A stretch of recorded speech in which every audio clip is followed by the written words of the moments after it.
All right, hello again, boys and girls. I am back. A quick something I wanted to mention, because I did mention that you want to have baby wipes at your table. These are the brand that I like to use. Whatever brand you use, this is the, what is this? This is Pampers Sensitive. Whatever brand you use, make sure they are alcohol-free and fragrance-free, because you want to minimize the risk of reactions. Even with that, you want to use these on faces as little as possible. Okay, and when parents ask you, how do we take off the paint, don't recommend baby wipes, because even the gentlest baby wipes are not particularly gentle on faces. You don't want the kid to break out in a rash because they washed off their face paint with a baby wipe. It's okay for touch-ups. It's okay for, cleaning the gunk off their face. But when they go home at the end of the night and they want to wash off their face paint, they should be doing it with soap and water, whatever soap their parents usually use on their face. Nothing harsh. I like to use baby shampoo. But that is my 2 cents on removal and baby wipes. So, on to our next design. Before I get into the stuff that's going to use those handy dandy line work techniques that I showed you, I am going to show you the super simple cat and dog face, which actually don't require a significant amount of line work at all. What you're going to do is you're going to take your sponge. You can load it up in white. If you are not comfortable laying down bases with a sponge, you can do it with a big brush, but understand that it takes longer and it's going to lay on thicker. So a sponge is better. If you can learn to control the sponge, that is your best bet. So now to load the sponge, I'm not rubbing, I'm tapping. That's also how you apply with the sponge. Okay, so now I've got a sponge loaded up with white paint, and I'm going to give myself a muzzle. This is for either the dog or the cat. I haven't even decided yet which one I'm doing. Let's see.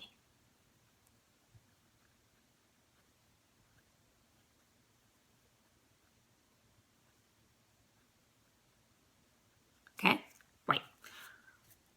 Let's do the dog first. It's quick and simple. So for the dog, I told you guys, because you will likely be reusing sponges, I don't know how many you're going to have, try not to paint directly on the eyelid and try not to paint directly on the lips. So let's keep all of our paint above the crease of the eyelid here, just to, avoid cross-contaminating and spreading all those germs that children tend to have. So what I'm doing now is I'm putting white up here and up here. That is it. Dog is super crazy quick. Okay? That's our basic base for the doggy face. We're going to take a little pink. Now, my pink is a very pale pink. Your pink is a strong pink. So what I want you guys to do when you load in your pink is load on an almost dry cake. If you have to wet it, then take your sponge afterwards. I know what this is called. It's a sponge. I haven't had enough coffee yet. Take your sponge afterward and blot it either on your paper towel or on the back of your hand. Get a lot of paint off of it. Okay, you want to not have a whole lot of paint on your sponge to do this, because you don't want pink. You want pink.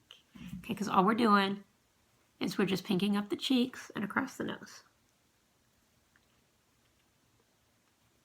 Golden rule of speed painting especially is bases don't have to be perfect. Line work has to be perfect. Bases don't. Okay? Which is good, because my bases are far from perfect. I can't even see what I'm doing here. Okay. Yeah, it's cute. So pink cheeks, pink nose. Ta-da! Can you see me? I know the lighting here sucks. You can see I hung a tablecloth on the window behind me to block the sunlight because my children pulled my curtains down yesterday. Super duper fun. And it's a very sheer tablecloth, and it's not really doing the job. But so I apologize if you can't see me real well. Hopefully you can see me enough to get the point. Take the fattest round brush that you have. Mine is a 9. Yours is probably a 6. In case you haven't figured it out, the bigger the number, the fatter the brush. Whichever your fatter round brush is, or whichever one you're using for colors, if you've got one designated for white, which I highly recommend. I'm sorry, I'm not showing you what I'm doing. I'm loading in the black. Black, black, black, black. All right, if you're not sure about the consistency of your paint, or if it's too wet, too dry, test on the back of your hand. You want to be able to get a nice smooth line that doesn't feel drippy, and that's not like breaking up on you halfway through the line. If you can get a smooth line like that, without the color breaking up, you've got the right consistency. So, now that I've got the right consistency, for the dog face, all I'm going to do is I'm going to do a black nose, okay? I'm going to start at the center of the nose and just pull up, follow the natural line of the nose. Try not to stick your brush up the kid's nostrils if you can, because, hygiene. Just going to fill it out a little in the middle.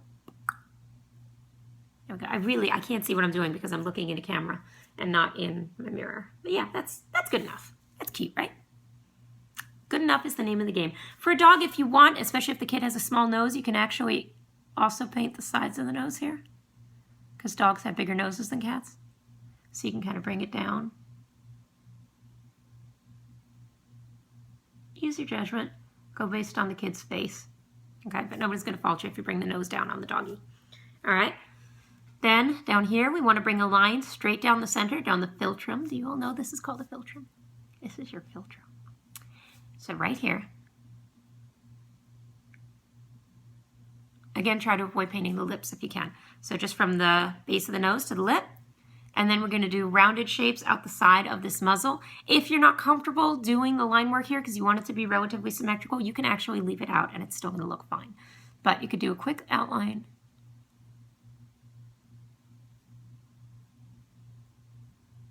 Around the sides of the muzzle. Now here's the trick, the face, the lines of the face. Look when I smile. See how there's actually lines there? They're going to guide your brush. So if you have decent enough pressure, the face is going to pull your brush in the right shape. You don't have to think about it too much. The biggest mistake that starting out face painters tend to make is painting their lines slowly in the hopes of getting a straighter line. Even a professional artist has a really hard time making a straight line slowly. If you do it quickly, it's automatically straight. If you do it slowly, every movement your hand makes is going to show up in that line. So have the courage of your convictions and do your line work fast. Now, back to our doggy. I'm going to do black around the eye. A big old circle. So again, I'm following the line of the nose here. I'm bringing it up above the brow and down to the cheekbone. Press nice and hard. You want this to be a good, thick line. It doesn't have to be a perfect circle. Ta-da! On the other side, just to make it even, I'm going to do a cute little eyebrow.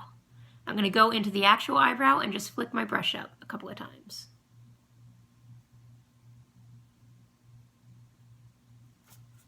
Ta-da!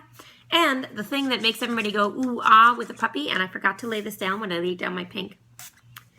But when you lay down your pink, take a little bit of pink and do this.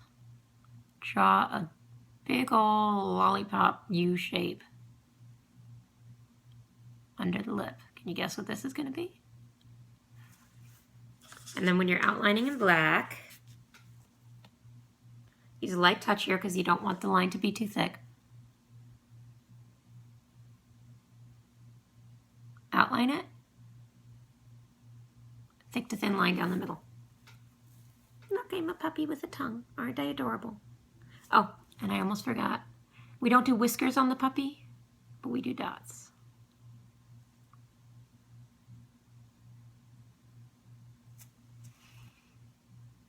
And since you have it, finish everything with glitter because it makes everything look better. Again, you dip a nice dry finger in there, get a little bit of glitter.